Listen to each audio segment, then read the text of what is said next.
I know you think that sounds scary. To me, it sounds like a fart. But if I get this close to a wild alligator or crocodile, it's going to do one of two things. I promise you, this is not it.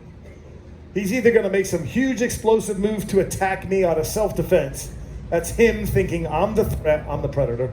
But more than likely, for that same reason, he would make an equally explosive move, but only to escape. Either way, there'll be some massive explosion of energy. There it is. Wow.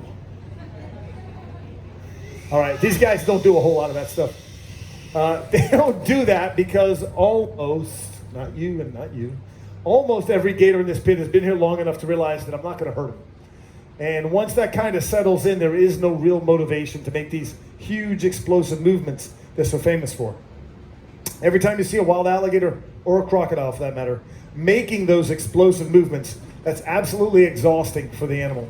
These guys are ectothermic or cold-blooded, so they really only have a handful of those moves in them before their bodies begin to build up with lactic acid, and eventually they can barely move. So if these guys all know that the worst possible outcome that could ever happen is me sitting on their back over here for like 10 minutes, telling some really bad jokes, it's not worth fighting me all out for the next 15 minutes and then being totally exhausted for the next hour or two while the lactic acid slowly remetabolizes. Just not